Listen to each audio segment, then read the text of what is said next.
All right, today we're diving into a really fundamental divide in how people perform. We're talking about the hidden mental physics that separates people who blame from people who own. And really, this one distinction can determine pretty much everything. So, let's get into it.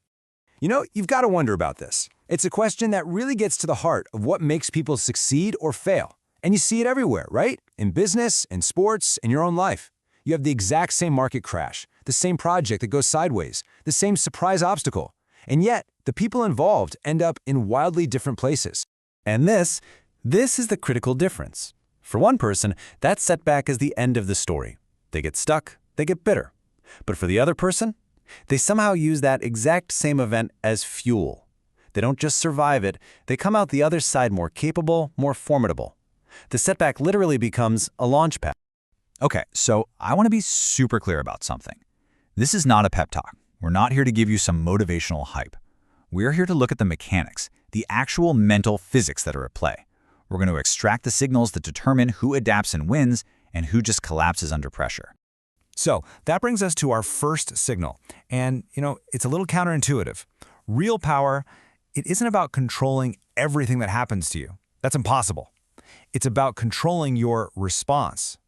And responsibility, as we're about to see, is the key that unlocks that power. So look at this. You can think of these as two completely different operating systems for the mind. On one side, you have the blame reflex. This is kind of the default for most people. It pushes the cause outward. The market was bad, my team dropped the ball. It's looking for someone to agree that, yeah, you're a victim. And every time it does that, it just gives away power. Now, the ownership instinct is the total opposite. It pulls the cause inward. It asks, what was my role in this? It's not looking for sympathy, it's hunting for leverage. And right there in that hunt, it literally creates power out of thin air. And look, this isn't some new age idea we just cooked up. The Stoics had this dialed in 2,000 years ago. Epictetus basically said, this is the most important job you have in life, figuring out what's outside your control and what's inside your control. Because the ultimate edge comes from pouring all your energy into the things you can actually influence, your choices, your reactions, your next move. Let's just boil it down to a really simple definition. If power is just the ability to take action, well then blame is its perfect opposite. Every single time you blame something or someone else, you're basically declaring, I am powerless here. You're deciding to sit on the sidelines and wait for the world to change for you. And that's the one thing winners never, ever do. So moving on to the pattern, the ownership instinct, because this isn't just a cool theory, right? It's a real-world operating model for anyone who performs at a high level. And we see this pattern show up again and again in the highest stakes environments you can imagine. Think about it. In the world of special forces, blame isn't just a bad habit, it's fatal. If the intel is wrong or a piece of gear breaks, who are you going to complain to? Nobody. There's just the mission. The operator has to adapt and solve the problem because they take absolute radical ownership of the final outcome. No excuses, period. Now jump to a completely different arena, the operating room. You see the exact same pattern. An unexpected complication pops up in the middle of a surgery. The elite surgeon doesn't stop to blame the anomaly or some weird test result. They own it. They are 100% responsible for the life on that table, and they act like it, shifting their entire strategy on the fly. And for all the founders and operators watching, this is your world. A product launch tanks. It is so easy, so tempting to blame bad market timing or a competitor's surprise move or the economy. But the founder who wins is the one who says, nope, I misread the market, or my strategy had a blind spot. They own it, they learn from it, and they make sure the next version is 10 times better. Okay, so this brings us to the game itself, agency versus victimhood. And I really want you to think about these not as feelings, but as two competing strategies for dealing with the world. At the heart of all this is agency. It's that deep, fundamental belief that you are the driver in your own life. And here's the wild part. It creates this powerful feedback loop. The very act of believing you're in control makes you look for ways to take control. And when you do that, you actually become more powerful. It just keeps compounding on itself. And just look at how this plays out when a crisis hits. The blame mindset? Its focus immediately goes external, to all the things it can't control.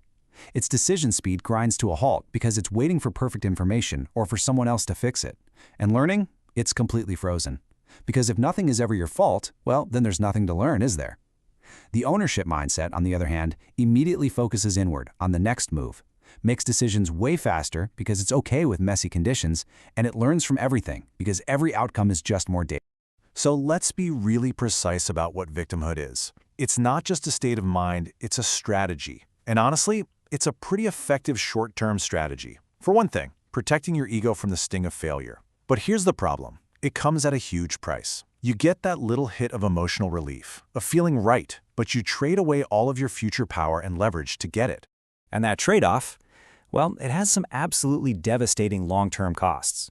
The habit of blame isn't just a bad look. It's a form of strategic self-sabotage, and eventually, it leads to total paralysis.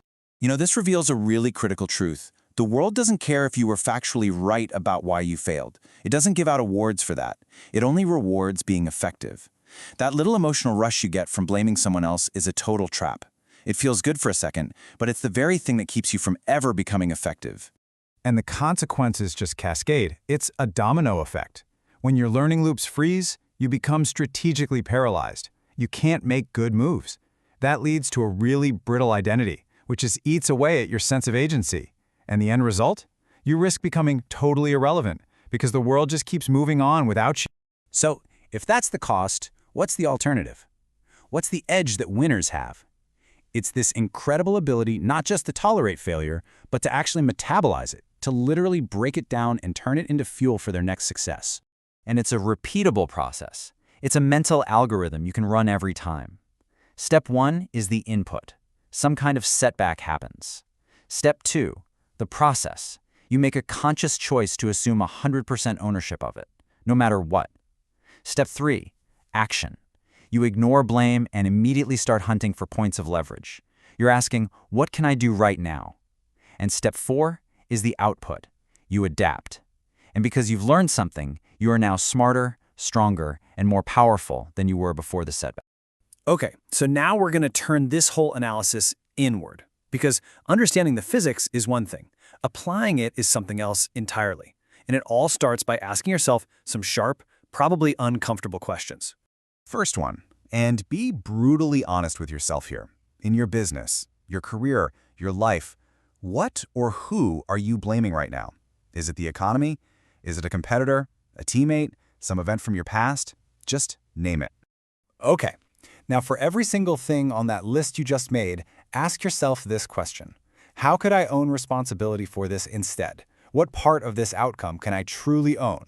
Even if you feel it's just 1%. How can you reframe the situation as a choice you made, or maybe a risk you accepted? And this brings us to the final, and maybe the most crucial question of all. Every single act of blame is an act of surrendering your power. So look at your answers to those first two questions. See the pattern. Where have you been willingly, maybe even unconsciously, giving away your ability to act? And what is the very first step you can take today to start claiming it back?